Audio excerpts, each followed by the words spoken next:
Conséquence des malices de Chakadjan alias Tidiam Thiam. Selon Dia Oufoué, député PDCI, Tidiam Thiam était venu pour faire la politique autrement, sans mensonge.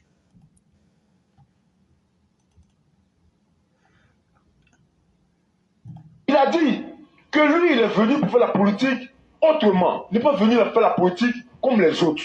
Les autres, là, ils aiment mentir. C'est-à-dire, pour atteindre l'objectif, là, ils mentent, et puis ils avancent avec. Et puis après, là, quand on prend la VAR, on vient monter, ils sont assis, ils ont honte. Il a dit que lui, il est venu pour faire la politique autrement. Il n'est pas venu faire la politique comme les autres. Les autres, là, ils aiment mentir. C'est-à-dire, pour atteindre l'objectif, là, ils mentent, et puis ils avancent avec. Et puis après, là, quand on prend la VAR, on vient monter, ils sont assis, ils ont honte. Il a dit que lui, il est venu pour faire la politique autrement. Il n'est pas venu faire la politique comme les autres. Les autres, là, ils aiment mentir. C'est-à-dire, pour atteindre l'objectif, là, ils mentent, et puis ils avancent avec. Et puis après, là, quand on prend la VAR, on vient monter, ils sont assis, ils ont honte. Celui qui vous parle s'appelle Dia Oufoué, député PDCI. Il dit, Tidiam Thiam dit que quand lui, Chakadjan, il est venu en Côte d'Ivoire pour faire politique là, lui, il ne veut pas être comme Laurent Gbagbo. Il ne veut pas être un menteur comme Laurent Gbagbo. Et donc, eux, ils allaient faire la politique en y incluant la moralité, en y incluant un peu de prestige, en s'éloignant du mensonge. Tout le monde l'a entendu. La vidéo là, tout le monde a vu. Mais, est-ce que ce que Dia Oufoué a dit, ce député Ropero de Chakadjan, est-ce que ce qu'il a dit là, c'est vrai? Parce que le 17 janvier 2025, il me semble avoir entendu quelque chose d'autre qui soit différent. Moi, je suis en train de vous parler. Mais dites-le alors. Monsieur Thiam n'a aucun problème. Je l'ai toujours dit, il n'a aucun problème d'éligibilité. Non, ça c'est une périphrase. A-t-il renoncé à la nationalité française? Monsieur Thiam est ivoirien. Il est électeur. Au moment où je suis en train de parler, il n'a aucun problème d'éligibilité. Il l'a déjà fait. C'est ce que vous êtes en train de dire. Mais monsieur Thiam est exclusivement ivoirien. Un maçon d'État. Et donc, vous avez entendu ici, après Dia Oufoué, le 17 janvier 2025, Bredoumi Soumaïla, tenez bien compte des dates, le 17 janvier 2025, Bredoumi Soumaïla que vous venez d'entendre nous dit que Tidiam Thiam n'a aucun problème d'éligibilité. Ça veut dire quoi? Ça veut dire Tidiam Thiam remplit toutes les conditions pour être président en Côte d'Ivoire. Et le journaliste insiste. Je veux que tu sois bien clair. Il dit, Tidiam Thiam ne souffre pas d'un problème avec la double nationalité. Tidiam Thiam n'a aucun problème. Il n'y a pas de problème. C'est ce que lui, il a dit. Mais est-ce que la réalité ne nous dit pas quelque chose d'autre? Au moment où on est en train de parler là, je dis à tous les militants du PDCI, votre président là, il n'est pas exclusivement ivoirien. Nous avons donc fait. Et donc, le 2 février 2025, ce que Bredoumi avait dit et ce que Dia Oufoué avait exprimé, que eux, ils allaient faire la politique différemment, on a constaté que le 17 janvier, Bredoumi Soumaïla est venu mentir devant les gens. Et le 2 février 2025, le mensonge que Tidiam Thiam a enseigné à Bredoumi et le mensonge qu'il a enseigné à Dia Oufoué, le mensonge qu'il a enseigné à Maître Chrysotome, le mensonge qu'il a enseigné à Shérif Ousmane et à bien d'autres repéros du PDCI, le 2 février 2025, un journaliste du nom d'Arthur Banga est venu casser ce mensonge qui a été mis à nu. Et comment on a fait pour savoir cela? C'est le 7 février 2025, lorsqu'il est pris dans le piège de cette turpitude, et ne pouvant plus créer un nouveau mensonge. Et lorsque ces repéros, tout ce qu'il avait eu l'habitude d'envoyer sur le terrain pour mentir, lui ont dit, vraiment, moi Chrysotome, j'ai honte maintenant. Moi Bredoumi, je ne peux plus sortir pour venir mentir. Moi Ousmane, on m'a déjà attrapé, je ne peux plus mentir. Moi, Oufoué-Dia, je ne peux plus sortir pour venir mentir. Chaka Dia n'avait plus le choix. Il réunit donc ses conseils qui lui disent ceci. À partir du moment où tes repères disent qu'il ne peut plus venir mentir pour toi, c'est toi-même maintenant qui dois aller. Mais dans ce cas maintenant, tu ne peux plus te cacher. Il faut que tu dises la vérité aux gens. Le mensonge que tu avais mis dans la bouche de Chrysotome, de Bredoumi, de Oufoué-Dia, de Ousmane Chérif, ils disent que eux là, eux ne peuvent plus venir sortir pour se dédire. On dit, mais venez, vous allez faire émission à NCI. Ils disent vraiment, on a honte. Parce que quand les gens vont nous poser les questions là, c'est pas toi qui avais dit ça, et puis aujourd'hui tu dis ça là, ils auront trop honte. Ils disent donc toi-même là, mensonges dans lesquels tu nous avais mis là, aujourd'hui il faut prendre bagage là, tu vas venir t'arrêter devant tout le monde pour dire maintenant ce que tu penses être vrai. Ça veut dire quoi? En créant le mensonge, il a fini par créer une crise de confiance entre lui et ses lieutenants. Et donc quand il sort, est-ce qu'il va nous mentir? Ou bien est-ce qu'il aura pour une fois le courage de nous dire la vérité? Ça sera donc le 7 février 2025. J'ai effectué ce matin, en compagnie de mes conseils, une démarche importante dans ce processus et qui était dans le calendrier de mon programme et de mon action, qui est prévu de longue date, qui a consisté à aller déposer ma demande donc, de libération de la nationalité française, qui me permettra d'être exclusivement de nationalité ivoirienne, Ça m'échappe au-delà de la loi. Et donc, le 7 février 2025, finalement, Chaka Dia donc abandonne en plein vol toutes ces personnes à qui il avait enseigné le mensonge. Et donc, il vient maintenant pour nous dire la vérité. En réalité, il a la double nationalité. En réalité, depuis qu'il avait envoyé des gens pour parler, il n'avait jamais encore initié une quelconque procédure pour se libérer de la nationalité française.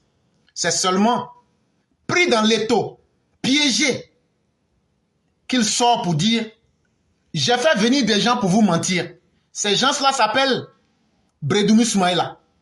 Ces gens-là s'appellent Maître Chrysotome. Ces gens-là s'appellent Ousmane Chérif. Ces gens-là s'appellent Dia Oufoué. En réalité, je ne suis pas venu pour faire la politique autrement. C'est pourquoi j'ai envoyé des gens pour vous mentir d'abord. Si le mensonge avait marché, je me serais donc adapté à la couleur locale comme un caméléon. J'allais utiliser donc le mensonge pour continuer à prospérer sur la tête des Ivoiriens. Mais comme dans mon cas, le mensonge n'a pas marché et que mes lieutenants m'ont abandonné, je viens pour vous dire la vérité ce 7 février 2025. En vérité, j'ai la double nationalité. En vérité, je n'avais pas encore entrepris d'abandonner la nationalité française pour être exclusivement ivoirien. En réalité, je vous ai menti sur toute la ligne. En réalité, je vous ai menti. Je n'ai pas respecté les textes du PDCI qui disent que le président à la tête du PDCI doit être exclusivement ivoirien.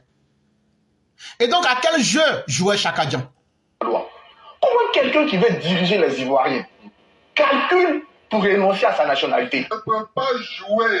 Et donc, Chaka Dia était dans un jeu où, en voulant faire la politique autrement, ce qu'il a dit, ce n'est pas ce qu'il faisait dans la réalité. Lui qui a dit qu'il n'allait pas mentir, il a envoyé des menteurs pour venir mentir aux Ivoiriens. Donc, il a menti à ceux qu'il a envoyés et il a menti aussi aux Ivoiriens. Mais pourquoi il a fait ça? Parce qu'il n'a pas une intention sincère envers les Ivoiriens. Parce qu'il n'a pas de respect pour les Ivoiriens. Et surtout, il fait beaucoup de calculs. S'il abandonne la nationalité française, quelles seront les conséquences auxquelles il s'expose? Et donc, pourquoi ne pas essayer donc de me camoufler, de mentir et voir jusqu'où le mensonge va m'amener? Et tellement il est tombé si bas que c'est un monsieur comme Laurent Gbagbo qui va venir lui donner des conseils. Lui-même aussi, un menteur patenté, un homme qui n'a aucune carapace morale. Mais ce monsieur, de façon exceptionnelle et pour des raisons stratégiquement et politiques, va aujourd'hui creuser l'aspect.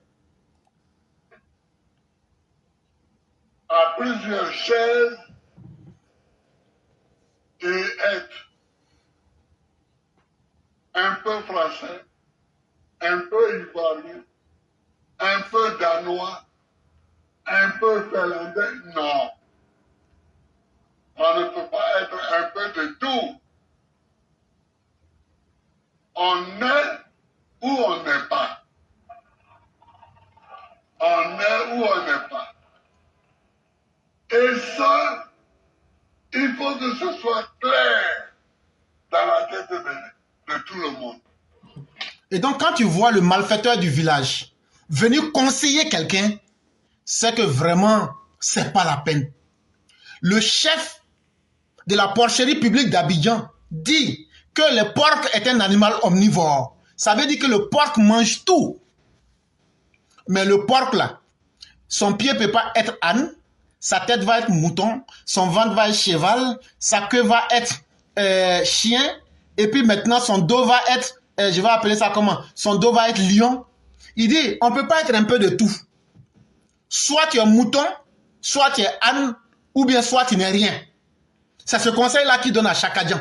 Il dit, vous les gens du PDCI là, c'est ce qu'on appelle tout complet. Il dit, vous n'êtes pas tout complet. Vous êtes mélangé. Et ça, quand tu vois le chef des bandits, des brigands, venir donner conseil à quelqu'un, c'est que ta vie est foutue en l'air.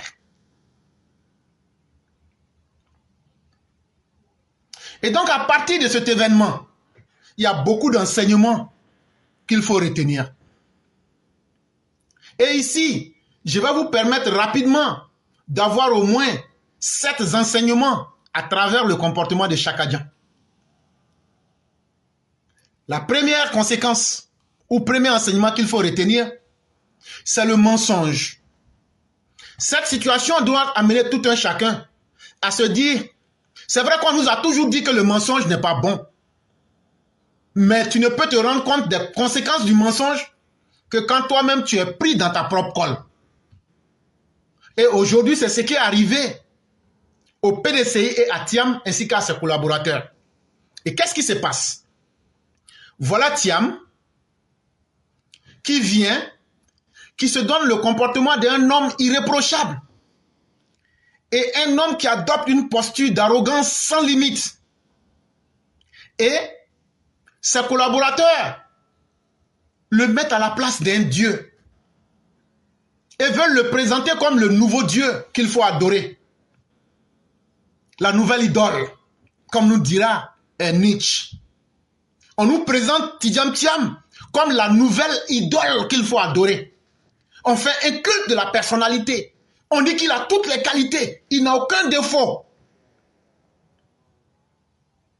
Et donc tout ce qu'il dira, puisqu'il n'a pas de défaut, ses collaborateurs et les militants du PDC doivent obéir. Et eux aussi, étant tenus, puisque eux, ils ont des calculs dans leur tête, eux-mêmes, là, ils ne peuvent pas être quelqu'un dans le pays, là. Mais comme ils ont trouvé quelqu'un qui dit que lui, il est un dieu, là, eux, ils vont transformer tous ces mensonges en vérité. Et on les a vus subitement partout. Sur TikTok, Facebook, YouTube. Eux, ils parlent seulement. Quand ils parlent là, tu es là, tu dis, waouh. Mais où il était où? Ah, il était là, hein. Mais on ne le connaissait pas. Waouh. Il n'y a pas de problème. Mais le 7 février 2025, même les collaborateurs de Thiam ont fini par admettre que Thiam leur a menti. Si Thiam peut mentir à ses collaborateurs, à l'état-major du PDCI, est-ce que ce sont les militants lambda du PDCI qui seront épargnés? Donc, non seulement il a menti à ses propres collaborateurs, il a menti aux militants du PDCI, mais il a menti à toute la Côte d'Ivoire. Et qu'est-ce que cela a créé comme sentiment? Ça a désorienté et démotivé tout le monde. C'est comme quelqu'un, on s'en va t'attraper. Toi, tu dis, toi, tu es un homme irréprochable. Toi, tu ne fais pas du mal. Et puis, on s'en va t'attraper. Tu es en train de m'appeler mouton ou bien porc. Vous m'excuserez de l'exemple, mais je vais choquer en fait. Toi, tu dis non, toi là, toi tu es trop pur, toi tu n'es pas dans les mauvaises choses. Non, tu as beaucoup parlé, faut pas faire l'adultère, faut pas faire ceci. Tout ça c'est bien, c'est bien. Mais toi-même un jour, ça va t'attraper. Tu es en train de m'appeler mouton ou mes porcs. La déception était trop grande. Hey! Donc toi qui parles comme ça là, toi qui joues les saints là, c'est sur porc, toi tu viens régler ton Jones. Ah non, on est déçus. On est vraiment déçus. Et c'est ça qui est arrivé aux gens du PDCI. Celui que vous considérez comme un dieu là, on l'a attrapé dans une bassesse qui ne dit pas son nom. Et la honte de ça, ça les a démotivation totale. Mais au-delà de la démotivation, qu'est-ce que ça a créé? Ça a créé un grand doute. Et dans ce grand doute-là, il y a Digba humiliation qui est dedans. Quand je dis Digba humiliation, c'est vraiment Digba humiliation. Et ce n'est pas moi qui vous le dirai. Quelle humiliation, quelle humiliation, quelle humiliation, quelle humiliation. Nous sommes humiliés. Quelle humiliation, quelle humiliation. Oh, Tatanzamé. Quelle humiliation, quelle humiliation, quelle humiliation. Quelle humiliation! Nous sommes humiliés! Quelle humiliation! Quelle humiliation! Oh, Tatanzamé! Quelle humiliation! Quelle humiliation! Quelle humiliation! Quelle humiliation! Nous sommes humiliés! Quelle humiliation! Quelle humiliation! Oh, Tatanzamé! Quand tu passes au siège du PDCI là, c'est le son là tu entends. Nous sommes humiliés. Quelle humiliation. Tatanzamé, ça veut dire mon Dieu qui guérit. Mais vous n'allez pas guérir de ça là. Vous n'allez pas guérir parce que vous êtes des moyibis, des voleurs en puissance. Et vous n'allez pas guérir de ça là. Donc actuellement là, c'est gâté sur eux. Quand tu passes au siège, tu entends. Quelle humiliation. Quelle humiliation. Quelle humiliation. Oh Tatanzamé. Mais la maladie, là, ça est dans votre corps. Si le PDCI veut encore bâtir sa campagne sur un peu de crédibilité, le produit Thiam, là, ce n'est plus un produit qui peut tenir. Et ce que j'ai dit là, ce que je vous dis là, demandez à tous les analystes sérieux de la politique. Si Tidiam Thiam est candidat du PDCI, on savait tout ce qu'il allait perdre. Il partait juste pour être présent. Mais dans cette présence-là, il allait bâtir un premier contact avec le peuple. Mais tout ça, c'est gâté maintenant. À cause de cet événement-là. Pourquoi? Parce que un homme là, même les gens de Gbagbo qui est sans qualité là, vrai là, ses partisans disent, c'est quelqu'un qui est généreux. Mais toi, chaque jour, tu n'es pas généreux. Toi, chaque jour, tu es un menteur. Ah, tu n'as aucune qualité en réalité. C'est le monsieur qui avait menti à ses collaborateurs là, oui, c'est lui. Le monsieur qui avait menti aux militants du PDC, oui, c'est encore lui. Le monsieur qui avait menti sur sa nationalité, c'est ah oui. Ça là, allez demander à tous les analystes politiques, est-ce qu'on peut évoluer en politique sans un minimum de crédibilité? Ils vont vous dire non. Et donc le produit que vous voulez vendre là, si vous voulez aller en campagne, dans n'importe quelle campagne avec Chaka Dian, même si c'est pour être président des quartiers là, Chaka Dian lui-même là, il a placé la bombe atomique contre sa propre personne. Parce que il a tué toute crédibilité. Il souffre d'un premier problème, c'est qu'on ne le connaît pas et il y avait beaucoup de doutes sur lui-même. Et en voulant cacher la réalité, il est venu, sa propre bombe a explosé dans sa main. Donc, pour le PDCI, s'il veut s'en sortir là, il faut changer de candidat. Ce que j'ai dit là, ça peut ne pas plaire aux gens du PDCI, mais moi je fais mes analyses sans état d'âme.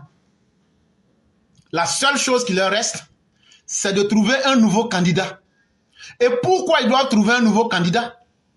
Parce que le produit Tidiam Thiam là, quand il va sortir, pour venir dire, je suis venu faire campagne là, qu'est-ce que, à partir de l'événement, du mensonge sur sa nationalité là, qu'est-ce que les gens vont retenir de lui? C'est pas le candidat qui avait menti là, et puis après, quand on l'a attrapé, il a fui pour venir expliquer ça aux gens. C'est comme ça on va expliquer dans nos villages, dans nos campements. Ah, le monsieur qui ment toujours là, c'est lui. Quelqu'un qui ment, il ment toujours. Donc, ce seul facteur là, si on l'exploite correctement là, c'est déjà une mauvaise étiquette sur le produit Tidiam Thiam. Parce que les faits sont là. Quelqu'un qui ment à son état-major, qui ment à ses militants, qui ment aux Ivoiriens, c'est pas à moi le villageois qui va pas mentir. Et nous allons expliquer cela à nos parents avec les mots les plus simples. On dit qu'un menteur est un voleur. Donc quelqu'un qui ment est un voleur. Et donc puisque un voleur doit toujours mentir pour pouvoir bien faire son travail, donc ça veut dire que c'est le monsieur qui a volé la confiance du peuple là. C'est lui qui veut devenir président des Ivoiriens. Ah là, je ne crois pas que les Ivoiriens vont accepter qu'un voleur doublé d'un menteur puisse être là devant eux. C'est comme ça qu'on va décrire Tidiam Thiam simplement. Ah lui là, c'est le voleur des nationalités là. C'est comme ça qu'on va expliquer dans les villages. Et ça là, pour enlever dans la tête de nos parents là, ça sera difficile. Donc le RHDP doit travailler sur ça pour mieux ancrer ça dans la tête des gens. Au lieu de chercher de façon honnête à se donner une identité fixe, il avait menti. Et donc, ça, si on arrive à bien installer ça dans la tête du peuple, qui parmi les gens du PDCI va prendre le risque de venir faire la promotion d'un politicien voleur ou d'un politicien menteur? Voilà où les choses deviennent difficiles pour Chakadjan. Et donc, de la même manière que ces lieutenants qui l'avaient fait venir mentir là, quand eux-mêmes ils s'assoient, les Bredoumi, les Ousmane, les Oufouedja ou même les Essis et So, quand ils s'assoient aujourd'hui, ils regardent, ils disent, ah ça là, de la manière affaire là a commencé là. Ils vont dire, nos enfants qui sont là, ton papa c'est un menteur, ton papa là on l'envoie pour mentir aux gens. Nous on a vu ton papa à la télévision, il dit, il s'appelle Bredoumi Soumaïla, il est né au secteur 4 à Bobo du Lasso, mais lui là, il est venu la mentir ici. Donc les enfants là on rentre comme ça, quand ils viennent dire, papa on dit tu es un menteur. Ils disent comme c'est comme ça là, nous on va plus sur NCI encore. S'ils ont peur d'aller sur NCI, est-ce qu'ils auront le courage d'aller devant le peuple ivoirien? Donc, faire la promotion d'un voleur et d'un menteur, ce n'est plus le problème du voleur, du menteur, mais c'est celui qui va venir expliquer là, c'est lui qui sera le problème du peuple. Les gens vont vous lapider avec cailloux dans le pays là, vous n'allez rien comprendre dedans.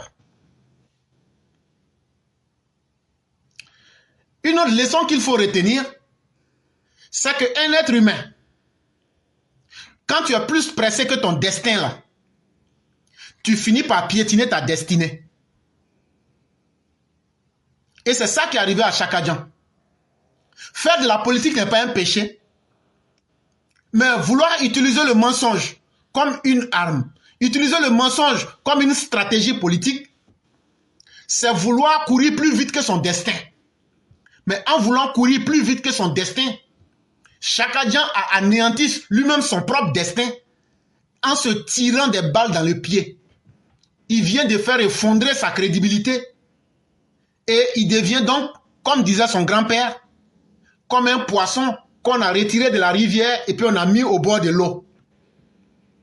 Quelle que soit sa force, le fait que lui-même là, il s'est retiré de l'environnement là, il a perdu toute sa crédibilité. Et donc depuis le 7 février 2025, si vous remarquez sur la toile bizarrement, la toile est devenue tranquille. Tous ceux qui se disaient thiamistes ou rapalmistes, les chiots surexcités que Chakadjan avait payé souvent peut-être avec un peu de cocobara, ou bien il avait donné une bouteille d'atoté pour certains, tous ces petits surexcités qui étaient là, ils ont tous disparu. Ils ont tous disparu. Alors qu'ils ont été payés pour amplifier les mensonges sur TikTok, pour multiplier les mensonges sur Facebook, pour multiplier les mensonges sur YouTube, pour multiplier les mensonges sur X. Mais tous ces chiots surexcités là, ils ont disparu. Mais de toute façon, je l'avais dit dans une autre émission, que Chakadjan ne connaît pas encore les Ivoiriens. Mais qui va nous connaître? Quand tout beau, tout nouveau, tout beau, tout nouveau, tout nouveau, tout beau, c'est la même chose. Maintenant que fini l'époque de l'excitation, et mis en face de la réalité crue. Ils ont bouffé son argent et puis ils ont fait vaouin. C'est ça qu'on appelle chez nous gaou coupé. Je t'avais dit ça il y a longtemps. J'ai dit, tu ne connais pas encore Ivoirien, mais tu vas nous connaître. Tout ce qui est nouveau là, on court derrière. Mais quand ça finit là, tu n'as pas vu que la Côte d'Ivoire, c'est le seul pays où un artiste vient faire concept et puis après un mois on l'oublie. Ça c'est l'Ivoirien. Il est toujours à la recherche du nouveau et de ce qui peut l'impressionner. Et donc, tu vas voir en Côte d'Ivoire, chaque mois il y a un concept. Les gens courent pour aller là-bas. Après là, au moment où tu penses que tu vas jouir de ta popularité là, les gens t'abandonnent pour aller dans un autre coin. Et Chaka Dian vient de la prendre à ses dépens. Donc il a dépensé beaucoup d'argent. Les gens ont bouffé son argent et puis ils ont fait va moins. Et ça c'est très bien. Au fur et à mesure, il va apprendre à connaître les Ivoiriens. Mais il y a une autre leçon encore qu'il faut prendre de cette histoire. Il y a certains qui m'ont demandé hier, mais comment se fait-il que le gouvernement ivoirien lui a donné un passeport? Ah oui, je vais vous expliquer. Et comme je l'ai dit, j'explique les faits sans état d'âme. Effectivement, le mardi 7 juin 2022, Chaka Dian est allé s'enrôler à l'ambassade de Côte d'Ivoire à Paris et il a obtenu un passeport ivoirien. Il n'y a pas de problème.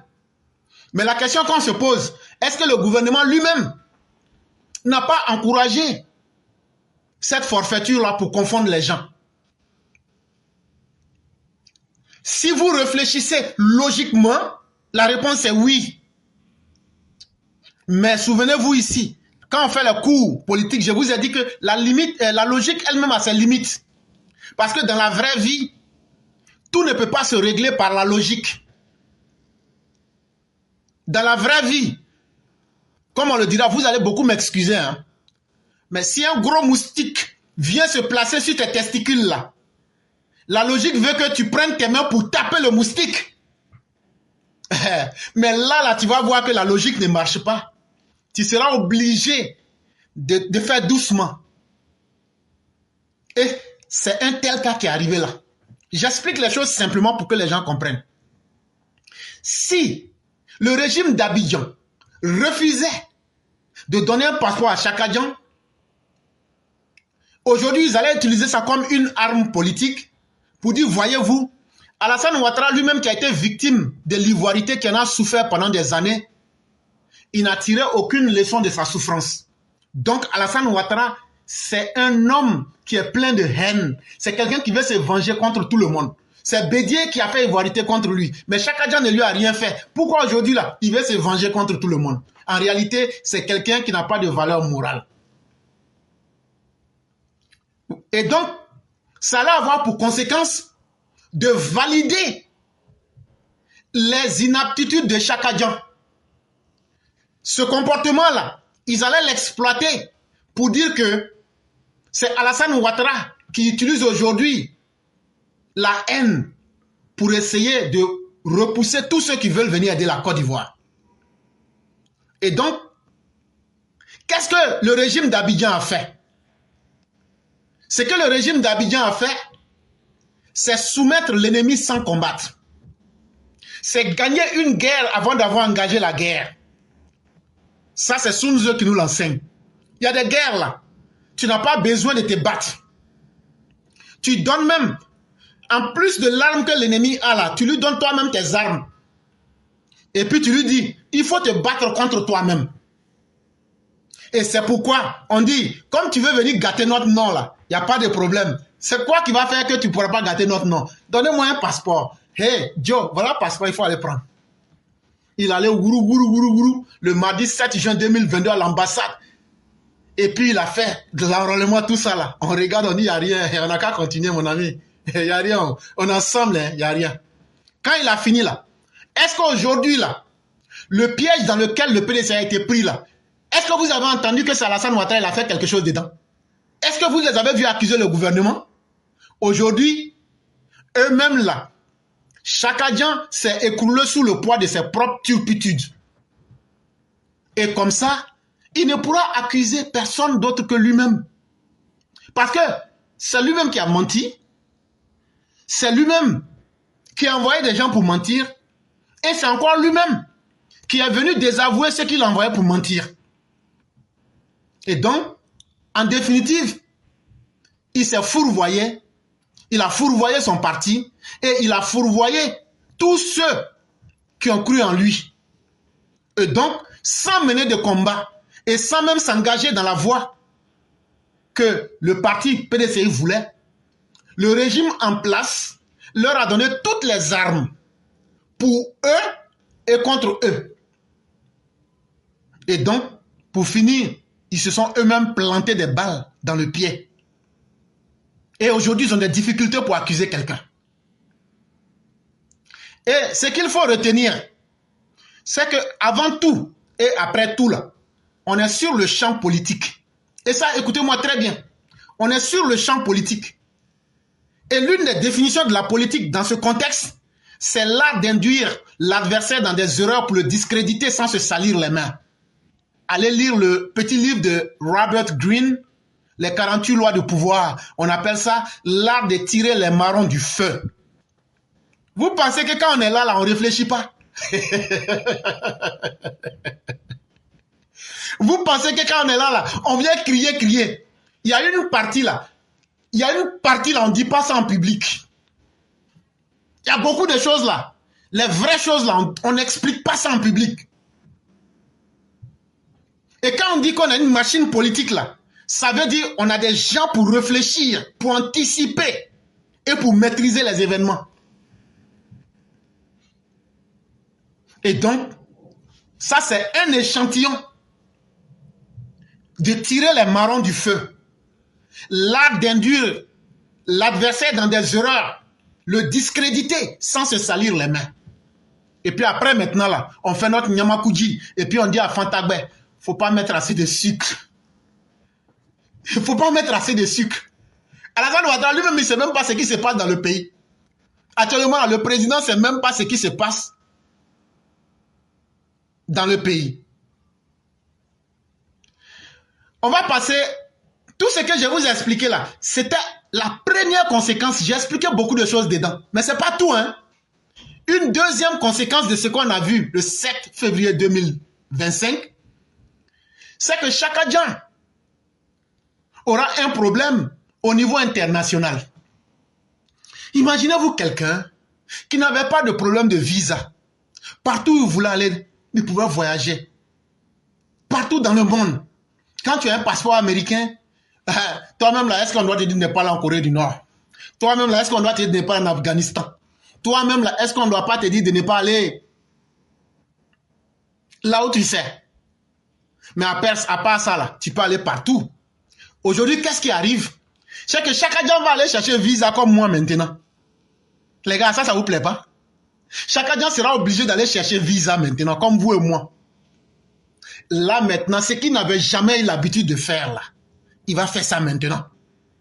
Et ça, ce n'est pas facile dans la vie. C'est pas à 61 ans, 62 ans, en train d'aller dans des visas, il va expérimenter maintenant la douleur de ceux qui cherchent des visas. Un problème que son père n'a jamais connu, un problème que son soi-disant grand-père n'a jamais connu. Lui, il aura été le premier.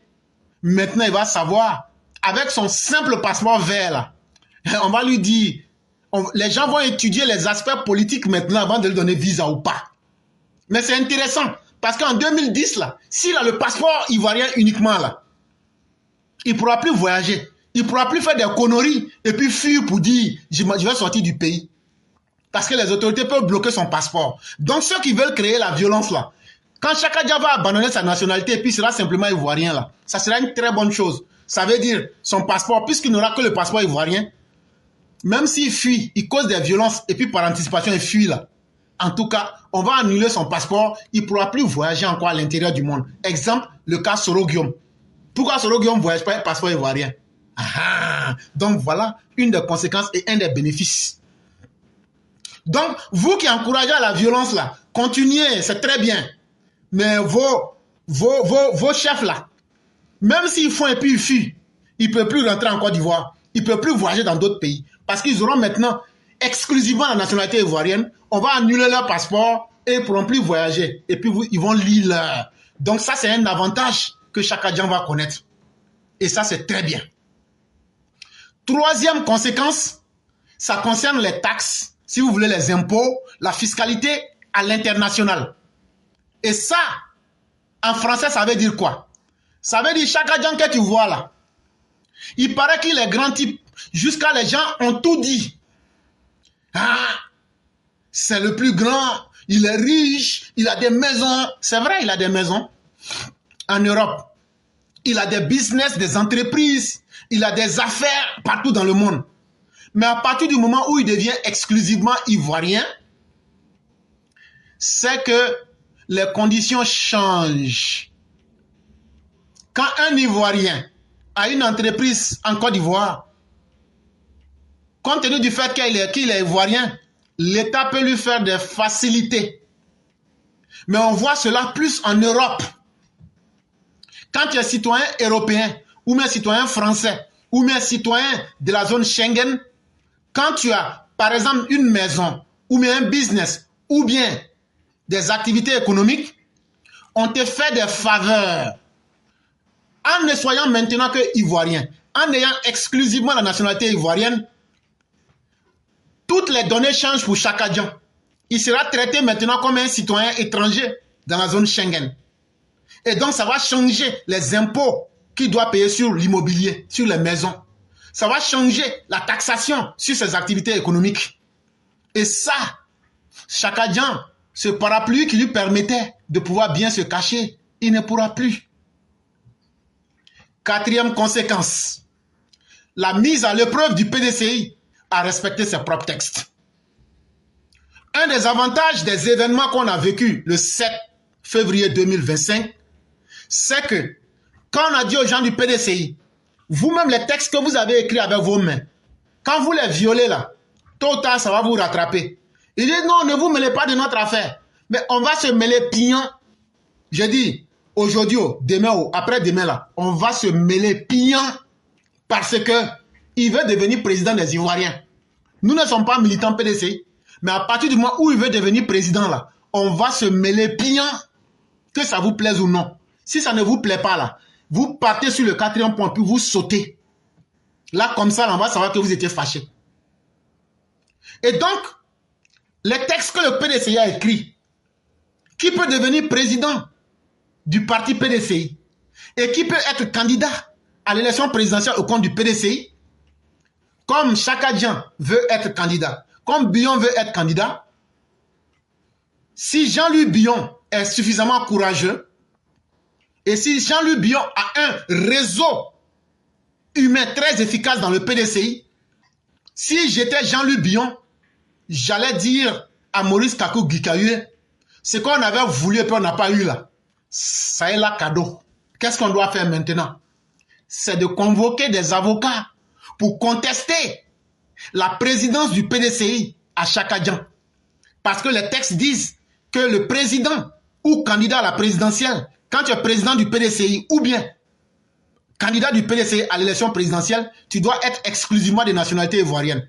Sur cette base-là, on peut invalider la présidence de Chakadjan à la tête du PDCI. Et ne me dites pas que cela ne va pas faire plaisir à Maurice Kakou Gikaye. Ne me dites pas que cela ne va pas aider Jean-Louis Bion lui-même.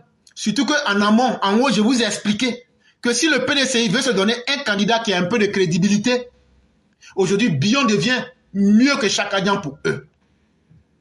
Et donc, ça va les confronter au PDCI à respecter leurs textes. Parce qu'en ce moment, Chakadjan bénéficie d'un pouvoir constitutionnel dont il ne devrait pas. Il ne devrait plus. Et il ne devrait même pas être à la tête du PDCI s'il avait respecté les textes du PDCI.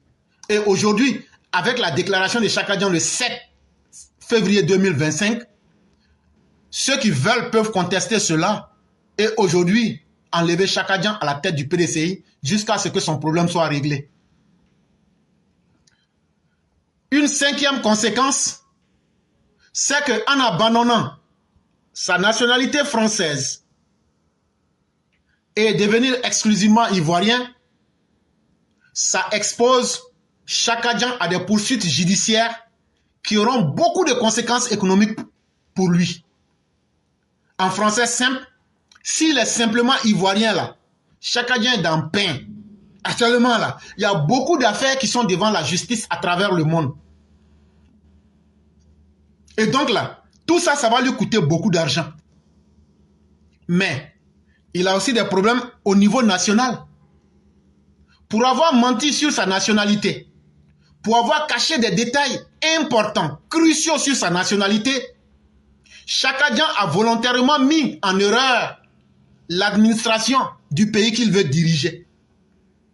Donc, la Cour des comptes, si de l'argent a été remis au PDCI, alors que Tidiane Thiam a dirigé dans le temps où il a été depuis décembre 2024 jusqu'à aujourd'hui là, tout ce que le PDCI a reçu, la Cour des comptes peut lui dire, comme tu nous avais menti sur ton identité, alors que tu n'étais pas exclusivement ivoirien, alors que les textes du PDCI même disent que tu devrais être exclusivement ivoirien, donc tu as induit en erreur ton parti et l'administration ivoirienne, dont nous te demandons de retourner toutes les aides financières que tu as reçues. Et ça, Chakadjan, ça va mettre sa moralité à l'épreuve. Les gens vont dire que c'est un règlement de compte. Mais bon, décembre 2023, qu'il a été nommé président du PDCI. Merci pour le rectificatif. Merci beaucoup. Et ça sera quelque chose qui va beaucoup préoccuper le PDCI et Chakadjan. Parce que les gens du PDCI n'avaient vraiment pas de problème. Mais maintenant, ils viennent d'avoir assez de problèmes. Tant au plan national qu'au plan international. Et quand un homme est occupé, comme disait un écrivain français, ça l'épargne de l'oisiveté. Et les militants du PDCI, ce que je suis en train d'expliquer, si ces choses-là sont appliquées, ça va vous éviter l'oisiveté. Mais encore mieux, revenons maintenant au plan international. Au plan international, les conséquences sont encore plus lourdes qu'au plan national. Et pourquoi? En abandonnant la nationalité française, il y a beaucoup de plaintes qui sont aux États-Unis, en Suisse, ici, Mozambique, etc., etc. Il y a beaucoup de plaintes qui sont contre Chakadjan. Mais actuellement, toutes ces plaintes dormantes là seront réactivées à travers tous les tribunaux du monde contre Chakadjan. Et c'est ça qui faisait peur à Chakadjan. Et c'est surtout à cause de ça qu'il ne voulait pas abandonner la nationalité française. Et donc, quand il va devenir comme un capitaine en dehors de l'eau, comme disait son soi-disant grand-père, la plainte contre lui, quand il a menti aux Américains, il a pris l'argent des économies des Américains et puis il allait jouer rouge perd, noir gagne. Parce que quand tu prends l'argent de quelqu'un et puis tu t'en vas placer ça pour avoir vite l'argent et que ça se gâte pour toi là. Au quartier, nous on dit tu allais jouer rouge perd, noir gagne. Quand tu allais mettre l'argent de quelqu'un dans des placements risqués et puis tu as perdu, tu voulais faire de gros intérêts rapidement pour venir déposer l'argent des gens, alors que tu n'as pas pris l'argent des gens en leur disant ça. À cause de ça, là, il a fait perdre des milliards de dollars des Américains. Les gens ont placé beaucoup de plaintes au tribunal de New York contre lui. Donc, s'ils ont placé ces pièges-là, la seule chose qui le protégeait, c'était sa nationalité française. Mais maintenant qu'il est ivoirien, là, ça va beaucoup les aider à rechercher le citoyen lambda pour le condamner. Ce n'est pas tout.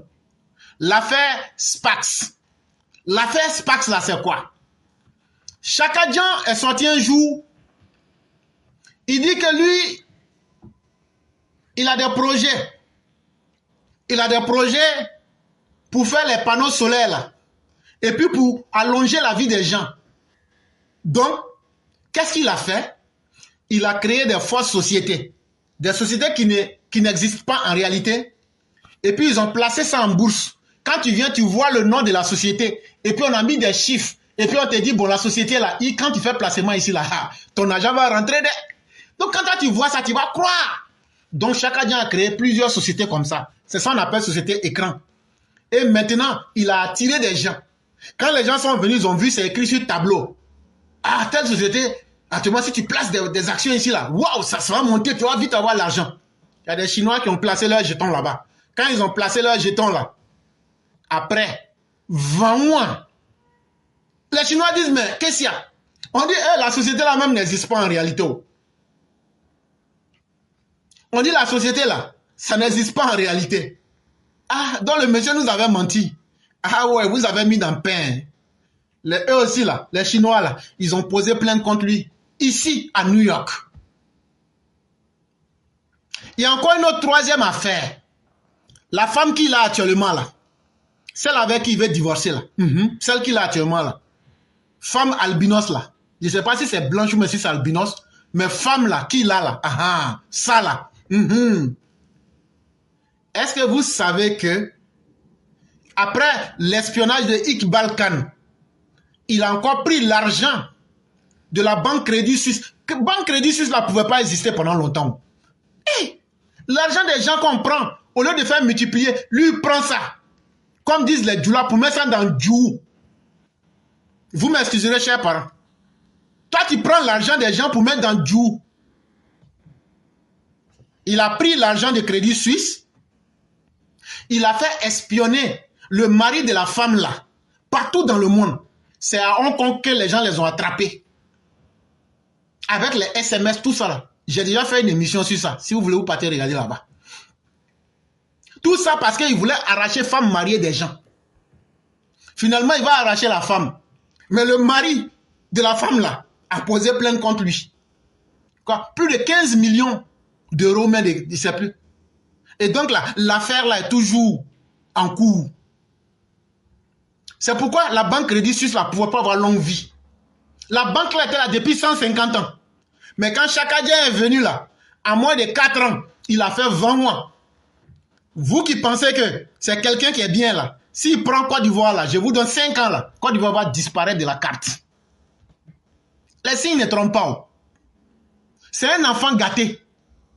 C'est quelqu'un qui n'a jamais eu, qui ne s'est jamais retrouvé dans un contexte où il était obligé de se surpasser pour créer quelque chose.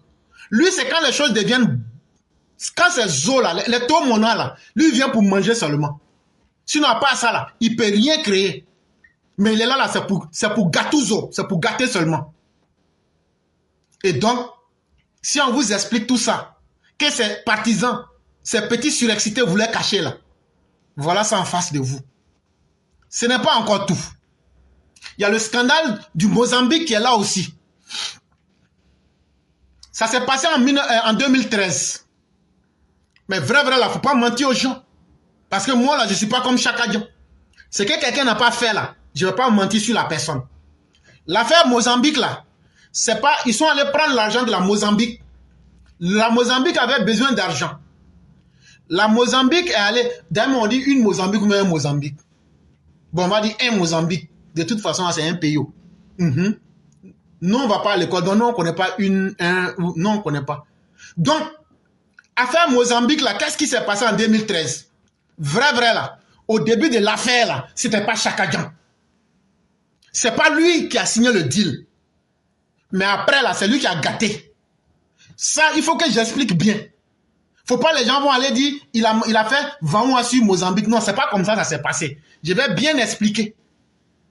En 2013, Mozambique, là, eux, ils avaient besoin d'argent.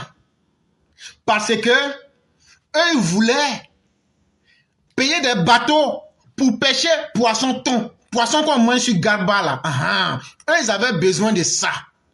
Mais ils avaient besoin de beaucoup de bateaux. Donc, ils sont allés au FMI. Le FMI leur a dit, vous là, vous êtes déjà très mal. Nous, on ne va pas trop vous regarder. Donc, ils se sont retenus et disent, Dieu est grand, Dieu pourvoira. Dans Dieu pourvoira, là, ils se sont dirigés vers le Crédit Suisse. Le Crédit Suisse, quand ils ont expliqué au Crédit Suisse, le Crédit Suisse leur a dit, ben, ça peut bien marcher. Le Crédit Suisse leur a donné de l'argent et les a obligés à investir cet argent dans des bateaux de guerre.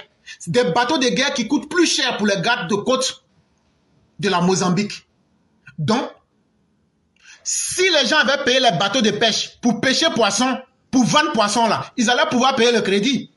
Mais comme le Crédit Suisse les a obligés à payer des bateaux pour protéger la mer de Mozambique là, ça fait qu'ils ont payé quelques bateaux très chers, mais après là, ils ne peuvent plus pêcher. Donc, c'est devenu Digbadette sur la tête du Mozambique. Et ça coïncidait en 2016. Quand les choses se sont mal passées et que des comptes ont été demandés au Mozambique, comme le Crédit Suisse avait piégé la Mozambique, Chaka Dian dit ceci: maintenant, ce qu'on va faire, on va restructurer votre dette. Mozambique, on va restructurer votre dette, ne vous inquiétez pas. On va payer votre dette toxique en la restructurant. Mais en faisant ça, est-ce qu'on peut prendre crédit pour payer crédit? J'ai dit, c'est ce que Chaka Dian a fait à la Mozambique. Donc, ça a doublé les dettes publiques de la Mozambique. Alors que on pouvait éviter une telle stratégie. Et ça fait, à cause de cette mauvaise stratégie de Chaka Dian, le Mozambique est aujourd'hui l'un des pays les plus pauvres du monde. Un État complètement en faillite. Il y a aussi cette affaire-là qui est là-bas aussi. Et on va terminer parce qu'il y a tellement de scandales. Il y a le scandale aussi de Elena Ionescu. Il faut qu'on vous explique ça. Elena Ionescu que vous voyez là. En 2022, Chaka Dian cherche une bonne. Il a une villa de 10 pièces à Erliberg. Chaka Dian, on a su ton dos. Je vais tout dire. Erliberg, on écrit H-E-R-R-L-I-B-E-R-G. Il a une villa de 10 pièces là-bas. Je vous ai dit qu'il a des propriétés en Europe. Les taxes vont changer. Chaka Dian va vendre ses maisons là en cascade. Chaka Dian, tu ne nous connais pas, mais tu vas nous connaître. Et donc, pour gérer cette maison-là, il a besoin d'une bonne. Et à partir de janvier 2022, la bonne qu'il va trouver s'appelle Elena Ionescu. C'est elle qui s'occupe de la villa de 10 pièces là. Et dans leur contrat, il est décidé qu'il va payer la dame 500 francs suisses chaque fin de mois. Il n'y a pas de problème. Et donc, on reste dans cette situation. Tout se passe bien. Mais les choses vont se gâter lorsque des disputes commencent. Et ça ne cesse pas. Elena Ionescu est obligée, en cascade pour sauver sa vie, elle est obligée de fuir en cascade de la maison de Chaka Dian. Et après là, tellement ils l'ont traumatisée là. Elena, c'est une Roumaine. Elle va subir une dépression avec des troubles de stress post-traumatique. Tellement elle a souffert. Et vous savez, en Europe, là, si tu fais une semaine sans travailler, c'est pas bon. Donc, tellement ils ont traumatisé la dame. Elle a souffert de dépression, de stress post-traumatique. Et puis, le contrat de licenciement ne s'est pas fait dans les règles de l'art. Et donc, dans ces conditions-là, Chaka Dian a licencié la pauvre dame. Donc, elle n'avait plus d'autre choix que de poser plainte contre Chaka Dian. Donc, elle a posé plainte contre Chaka Dian. Quand elle a posé plainte contre Chaka Dian, Chaka Dian est sorti, vrou. Elle dit non, que les gens veulent gâter lui son nom, que lui n'a rien fait. On dit, hey, tu as fait quelque chose, tu n'as pas fait quelque chose. Faut laisser, faut venir en justice, on va régler. Quand ils sont allés, quand il s'est expliqué, et puis la dame s'est expliquée, affaire là est tombée sur Chaka Dian. Affaire là, au pays là, quand on dit affaire tombée sur quelqu'un là, ça veut dire, il a été reconnu coupable. Et donc la justice suisse lui a dit, tu vas payer des dommages et intérêts à Elena Ionescu. intérêt et dommages là, c'est 200 000 francs suisses. Chacun a dit, hein, on dit tu vas payer 200 000 francs suisses. Devant le juge, il a dit, hein, mais dès qu'il a quitté, il a dit, lui, il ne paye pas. Quand on dit, tu ne payes pas, il dit, non, il dit, ça veut dire oui et puis non à la fois. Quand tu mélanges oui et puis non, là, ok. Comme tu es en train de faire, ok, 20 mois, ils ont bloqué ces comptes qui sont en Suisse. Ils ont bloqué ces comptes qui sont en Suisse. Donc, actuellement, là, Chakadjan est dans une situation, tant qu'il ne paye pas l'argent de la gouvernante, avec les indemnités et les pénalités, là, nous pas bouger. Il y a aussi cette affaire qui est là-bas. Et en plus de cela, Chakadjan que vous dites que c'est un grand, là, sans lui, là, le monde ne peut pas fonctionner, là. Comment se fait-il que, depuis qu'il a été chassé du Crédit Suisse, là, il ne travaille pas? Il ne travaille pas. C'est quelqu'un, c'est un chômeur qui est venu dans la politique. Il ne travaille pas. Ça là, comment vous allez expliquer ça aux gens? Mais il y a encore une 6e conséquence.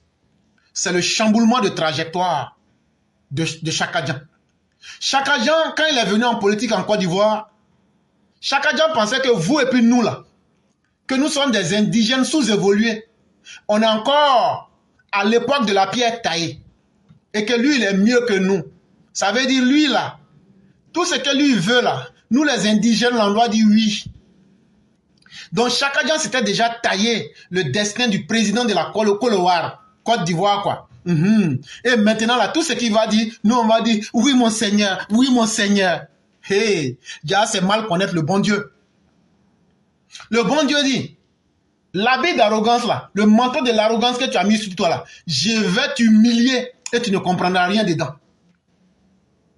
Tu n'as pas dit que tu vas être président des Ivoiriens, mais tu ne seras même pas chef de quartier à Yamoussoukro. Il faut attendre. Tu vas voir ce que moi, Dieu, je vais te montrer. Et donc, si les choses se passent mal pour Chakadjan, Chakadjan ne pourra pas être candidat en 2025. Pourquoi? Parce que comme lui-même, il a reconnu le 7 février 2025, que c'est maintenant, à la date du 7 février 2025, qu'il a entrepris des démarches pour abandonner la nationalité française afin de devenir exclusivement ivoirien et pour pouvoir compétir à l'élection. La question que je pose à tout le monde, allez sur le site, vous tapez ministère des Affaires étrangères françaises ou bien le ministère de la Justice française. Combien de temps cela prend-il pour obtenir un décret d'abandon de nationalité? Allez vous-même vous taper. Si tu n'as rien fait là, c'est 6 mois. 6 mois là. Il a déposé ça le 7 février. Mars, avril, mai, juin, juillet, août. Donc, si tout se passe bien, le 7 août, il aura son décret de naturalisation. On ne boit pas un peu de Nyamakuji? Quand je dis ça, ça fait penser à qui? Au grand maître docteur président. Et donc, le 7 août, dans le meilleur des mondes possibles, comme disait Leibniz, il obtient son décret qui le libère de la nationalité française. Et là, maintenant, Chakadjan est obligé maintenant d'obtenir un autre décret qui va le réintégrer dans la nationalité ivoirienne. Et donc, il va venir maintenant avec l'ensemble de ces documents-là, mettre tout ça ensemble, aller déposer ça au bureau de la naturalisation et de la réintégration en Côte d'Ivoire.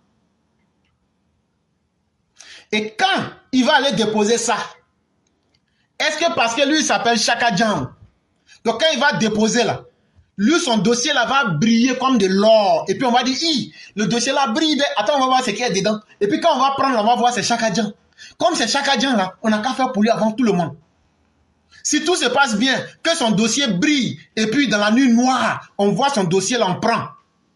Parmi tous ceux qui avaient déposé avant lui, et puis pour lui là, on prend, et puis on met en haut pour tout le monde là.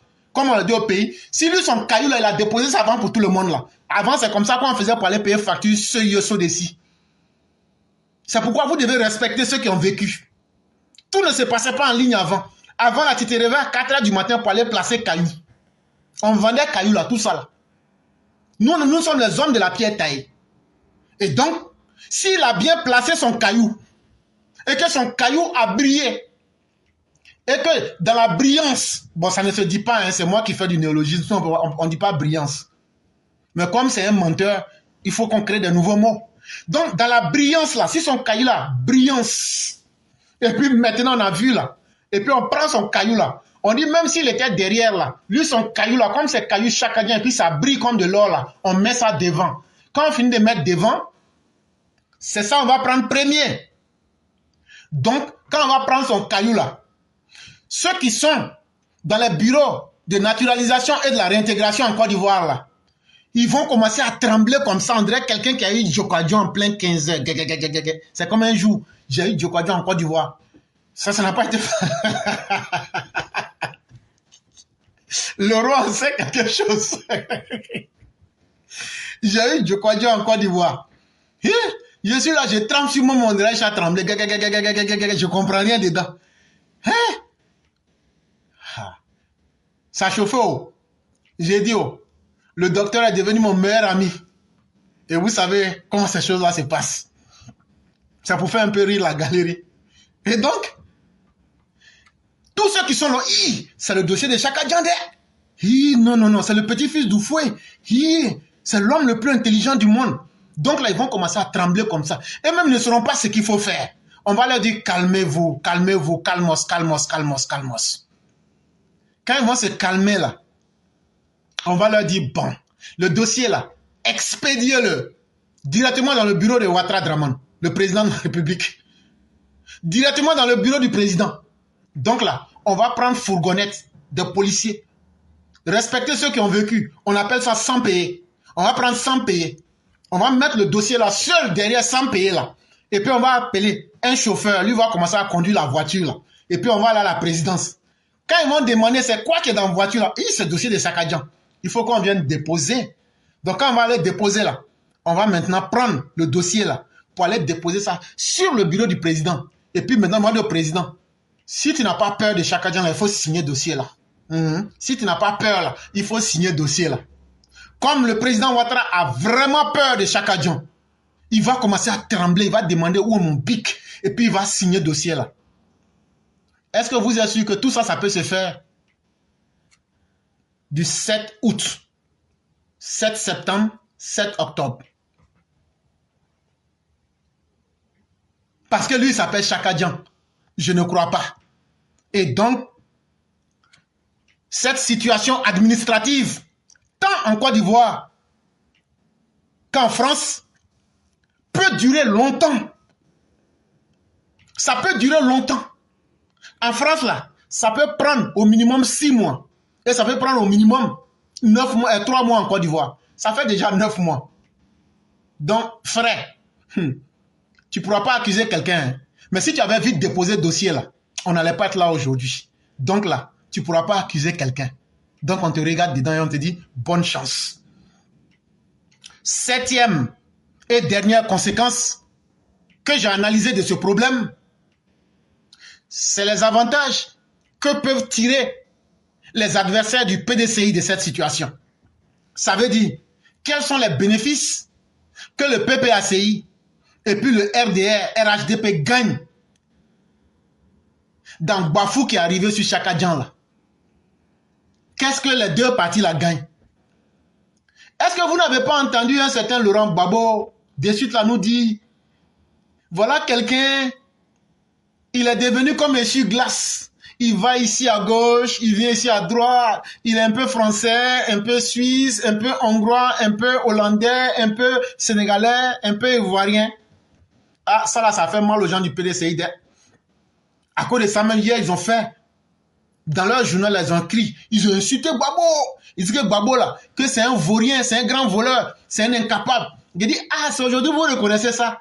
Alors que vous étiez en amitié avec lui. Donc vous vous associez avec des voleurs, des incapables. On peut être aussi inconstant que cela. Alors que Gbagbo, il a des députés. Ils vont vous aider. Et donc votre amitié là, c'était pas vrai. Ils m'ont dit, toi aussi, tu es trop papato, il faut nous laisser dans notre affaire. J'ai dit, ça aussi, c'est vrai. Mais, revenons-en au fait. Qu'est-ce que Laurent Gbagbo et son parti de la porcherie publique abidjanaise section Côte d'Ivoire gagnent dans cette histoire de Chaka Dian là? Hey, tout près n'est pas loin. Hein? Chaka Dian qui voulait utiliser la malice comme stratégie là, ça s'est retourné contre lui-même. Mais tout naturellement, c'est du pain béni pour le PDCI et le RHDP. C'est comme quand les gens mentent que Dieu a fait, que les Juifs les avaient fait dans le désert là-bas, qu'ils ont dit à Moïse, il faut dire à ton Dieu, il n'a qu'à faire descendre pain, après spaghetti, avec viande de mouton, après quoi encore la même beurre, mayonnaise, tout. C'est faux. Nourriture va quitter comme ça au ciel pour tomber. En réalité, pour aller plus vite, effectivement, l'incident, quand ils se sont retrouvés face à des difficultés, ils ont prié et Dieu a permis que des choses comme les champignons puissent pousser. C'est tout. Et à force de consommer les mêmes choses, ils disent, bon, nous on ne veut même plus ça. Nous on veut le nouveau maintenant. C'est là on dit, bon, allez vers la terre promise. C'est simple. Donc, c'est ça qu'on appelle pain béni là. C'est que Dieu t'a donné là. Si tu n'aimes pas, et puis toi-même tu veux créer ce que tu veux là, en tout cas, Dieu va te laisser, tu vas aller apprendre ce que tu veux. Donc c'est dans ça que Chaka Dian est maintenant. Si tu ne veux pas Dieu donner là, c'est ce que Satan te donne là que tu vas prendre. Comme tu ne voulais pas être patient, tu voulais utiliser les mauvaises stratégies pour venir être président de la Côte d'Ivoire. Même ceux qui ne sont pas mieux que toi là, ils vont mettre leur bouche dans ton affaire. Et c'est pourquoi cette situation à elle seule met Chaka Dian en très grand mal, lui et ses projets politiques. Et là, Laurent Gbagbo que vous avez entendu, qui a traité Chaka Dian d'essuie-glace, il est ici un peu japonais, un peu chinois, hollandais, tout. Qu'est-ce que Laurent Gbagbo pense? Laurent Gbagbo dit, ah non, cette situation-là, c'est la bienvenue. Parce que moi-même là, avec mon affaire où j'ai volé la banque centrale des États de l'Afrique, de la BCAO là, les gens se moquaient de moi. Et peut-être que je ne serai pas candidat.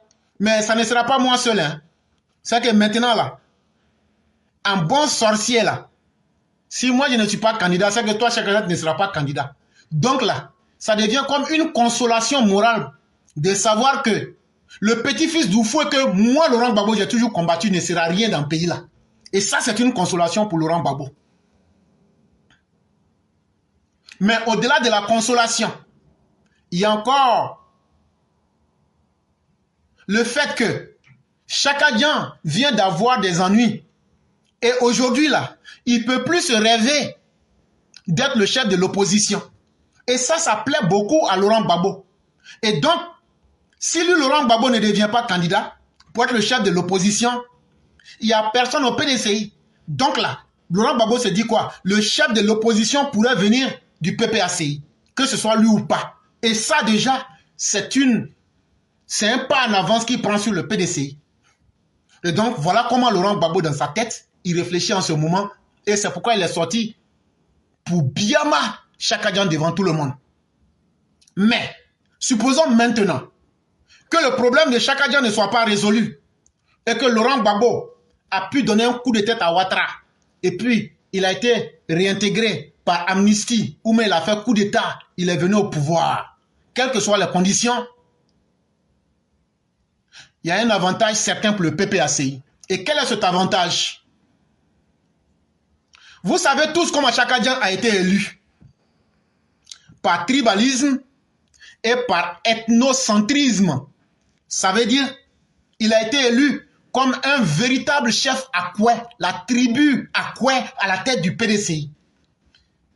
Ce qui a permis à Chaka Dian de briller à la tête du PDCI, ce sont les vieux xénophobes comme les Brédoumi. Ce sont les vieux xénophobes comme les Chrysotomes. Ce sont les vieux xénophobes comme les Diaoufoué. Ce sont des xénophobes comme les Yves Esso Essis. Et bien d'autres. Parce que le PDCI ne peut pas être un parti qu'on va donner à un nordiste, ou même à un homme de l'ouest, ou même à un homme du sud. Le PDCI doit être la propriété des Baoulés. Il n'y a pas de problème. Vous avez installé Chaka Dian au nom du fait qu'il est Baoulé. Et donc vous avez fait la promotion de la culture Baoulé. C'est ça qu'on appelle le tribalisme et l'ethnocentrisme. Et donc, tous ceux qui sont des PDCistes haineux, si Chaka Dian n'est pas candidat, et qu'eux veulent rester fidèles à leur haine tribale, ils ne vont pas voter Bion. Ils ne vont pas aussi voter Ouattara. Et pourquoi ils ne vont pas voter ces deux-là? Parce que Bion, tout comme Ouattara, Bion vient de Dabakala, Ouattara vient de Kong. Ce sont des gens du Nord, ce sont des Kangas, des esclaves. Et au nom de la haine, et au nom de la lutte pour la suprématie du Baoulé, on ne va jamais aller voter un Kanga.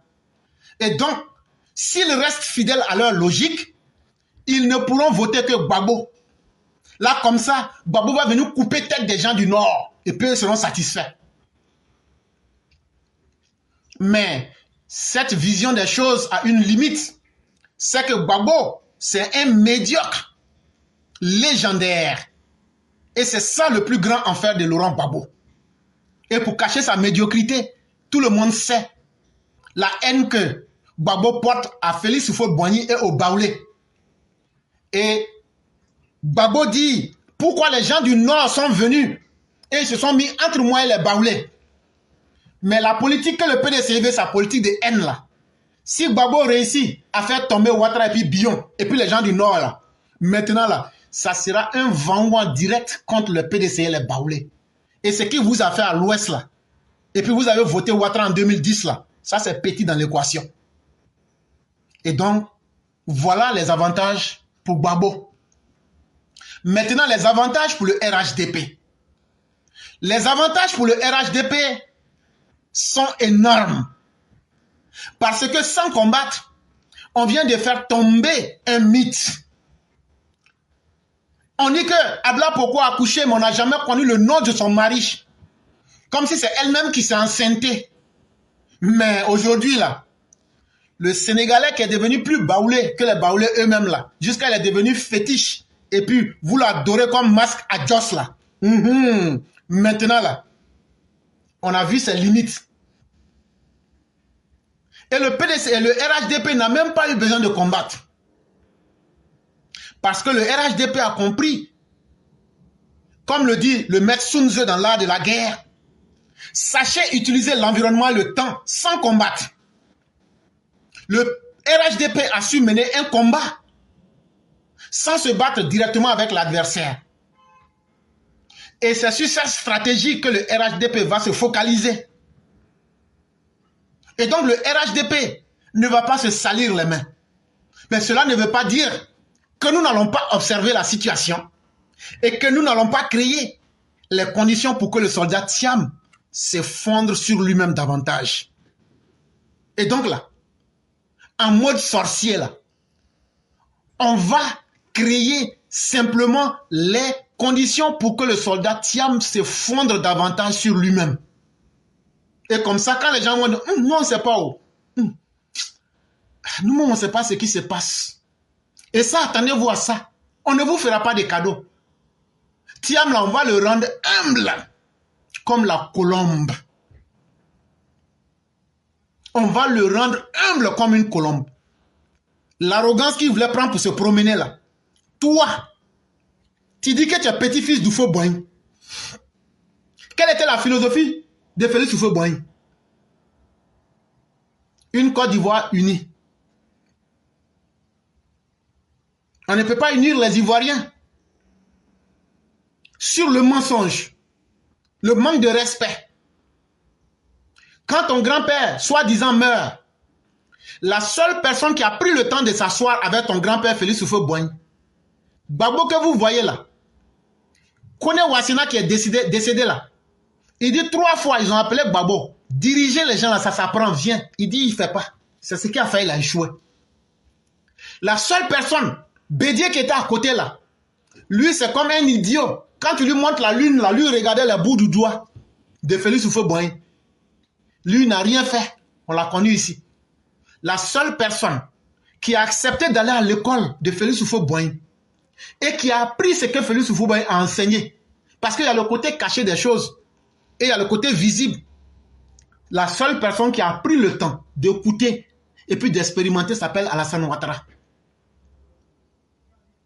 La seule personne qui a sauvé ton grand-père de la honte s'appelle Alassane Ouattara. Toi, tu es venu. Tu n'as pas pu te renseigner pour prendre connaissance avec ce que ton grand-père a enseigné à l'élève qu'il a laissé. C'est avec l'ennemi de ce grand-père-là que tu allais t'allier. Aujourd'hui, voilà les conséquences dans ta main. Et c'est pourquoi on n'aura pas pitié de toi. On va t'amener à être très jeune pour que tu apprennes à connaître la réalité et pour que tu apprennes à savoir que l'arrogance, là, ça conduit toujours à la chute. Et donc, comme toi, tu es trop arrogant, comme tu es trop arrivé là, c'est pourquoi nous, on est petits. Nous, on ne peut pas aller te dire ce que tu dois faire chaque jour. Mais nous, la stratégie qu'on va appliquer là, c'est que nous, on connaît le temps et le ciel. Nous, on connaît nos forces, on connaît nos faiblesses. Mais on connaît aussi les forces et les faiblesses de nos adversaires. Et donc, ce qu'on a à faire là, on va toujours rester là à réévaluer sans état d'âme tous les aspects. C'est ce que j'appelle ici le temps et le ciel. Parce que le ciel, c'est Dieu. Et le temps là, c'est dans ça que tout se passe. Donc, c'est un message codé. Je ne peux pas tout dire en direct ici. Donc là, on va maximiser l'impact des coups que nous allons porter. Ah oui, ça ne sera pas un jeu facile. Parce que pour rendre quelqu'un humble là, il faut le ramener à sa plus simple expression. C'est ce qu'on appelle en mathématiques la factorisation. Mais il y a encore un deuxième élément. C'est que, en plus du temps et du ciel, nous avons une bonne maîtrise de l'espace et de la terre. On sait, on a une bonne connaissance du haut et du bas. On a une bonne connaissance de ce qui est loin et de ce qui est près. J'ai dit que je ne veux pas trop expliquer. Mais c'est nous, on maîtrise aujourd'hui les renseignements. C'est nous aujourd'hui dans le pouvoir militaire. C'est nous aujourd'hui là. On est le parti politique le plus influent. On sait ce qui est large et ce qui est étroit. On sait ce qui demeure et on sait ce qui est passager. Et donc là, Dieu merci, nous avons un commandement qui souffre d'aucune difficulté. Et le commandement se porte bien parce que le commandement est en bonne santé. À tous les niveaux. Que ce soit le commandement militaire, le commandement à l'exécutif et le commandement à la justice sera obligé de prendre ses responsabilités. Ceux qui ont dit que les gens se promènent, ils ne vont pas en prison là. Il n'y a pas de problème. Tout va aller vite. On vous a pris au mot et on vous a compris. Et cette méthode-là, pour qu'elle soit encore plus efficace, il faut la baser sur des stratégies des plus efficaces. Et notre présence sur le terrain, il faut continuer d'alourdir cela. De convaincre les gens. Et surtout, d'apprendre à ceux qui veulent voter pour le président Ouattara, allez partout et dites aux gens, tout militant digne du RHDP ne doit pas voter avec l'encre. Montrez à nos parents comment voter avec le BIC. Comment voter avec BIC? Ça doit rentrer dans l'histoire. Le combat du RHDP, c'est de faire 0 bulletin blanc, 0 bulletin nul. Ah, moi, je ne suis pas là à l'école. Comment je vais faire pour voter? Comme il n'y a plus de candidats là, je vais voter maintenant Draman. Pour voter Draman là, je vais faire comment? Il faut prendre Bic là, tu attrapes. Et puis maintenant là, tu fais comme ça. Il faut faire entraînement tous les jours à la maison là-bas. Si vous faites ça là, on va gagner 90%. Et surtout, ceux qui seront des officiers qui seront en présence sur le terrain, il faudrait que ce soit des gens qui inspirent confiance. J'ai dit que je ne veux pas tout expliquer. Mais s'il y a des dirigeants du RHDP, ils comprendront ce que je vais dire. Les gens qu'on va amener au contact avec les populations là, ça doit être des gens qui inspirent confiance. des gens qui peuvent convaincre les gens et mettez-les en contact avec les populations pour les galvaniser sur le terrain, dans une approche vraie, dans une approche où on saura faire une bonne répartition des ressources humaines, de la logistique et du contrôle. Et vous allez voir, parce que tout est déjà là. Et on réussira ce combat avec le docteur Ouattara. Et la Côte d'Ivoire s'en sortirait au mieux de sa forme. Voilà un peu l'analyse que j'ai faite sur cette situation. Et j'espère que ça va aider les Ivoiriens. Il a dit que lui, il est venu pour faire la politique autrement. Il n'est pas venu faire la politique comme les autres. Les autres, là, ils aiment mentir. C'est-à-dire, pour atteindre leurs objectifs, là, ils mentent, et puis ils avancent avec. Et puis après, là, quand on prend la VAR, on vient monter, ils sont assis, ils ont honte. 89, le président Fauboignan a fait appel sous proposition des bailleurs de fonds. Et ça vous passe de faire venir un de leurs représentants en Côte d'Ivoire pour venir redresser l'économie. Il avait un plan. Vous savez, dans la vie, vous pouvez avoir 10 francs et puis ne pas payer quelque chose pour 10 francs. Vous pouvez avoir 8 francs et puis payer quelque chose de 8 francs. Le plan, c'était de permettre aux Ivoiriens, on peut l'apprécier comme on le veut, mais il est venu, il a mis le plan. Quand il partait au point en 93, le président Bédier n'a trouvé qu'un milliard dans les comptes. Ah oui, monsieur Bédier, le président Bédier l'a dit. Prenez son dernier discours à l'Assemblée nationale. Pas moi qui le dis. Nous avions combien de taux de chômage? Notre dette était, on ne pouvait même pas payer nos dettes. De nulle part, à Tubanga, qui vient à la télévision, et puis il vient dire, Tam n'est pas éligible, parce qu'il n'a pas renoncé à la nationalité, donc il n'est pas éligible. Et on oublie le combat que nous sommes en train de mener, et tout le monde se rabat sur le problème des Tcham. Mais ça fait partie du jeu du RDR, de nous orienter sur un autre combat, pour faire en sorte que nous ayons, notre espoir soit brisé. C'est l'objectif. Moi, je suis ici aujourd'hui pour vous dire, pour la renonciation de la nationalité des présidents Tidjane Thiam là, ne vous inquiétez pas pour ça. Thiam est exclusivement ivoirien. Et il n'a approuvé à personne qu'au Conseil constitutionnel. Donc, ne vous inquiétez pas pour ça et ne parlez même pas de ça même à quelqu'un. Tidjane n'a rien fait aux Ivoiriens. Il vient pour apporter. Même si c'était un Chinois et qu'il est PDCI, on le soutient. Moi, je suis en train de vous parler. Mais dites-le alors s'il a fait. Monsieur Thiam n'a aucun problème. Je l'ai toujours dit, il n'a aucun problème d'éligibilité. Non, ça c'est une périphrase. A-t-il renoncé à la nationalité française? Monsieur Thiam est ivoirien. Il est électeur.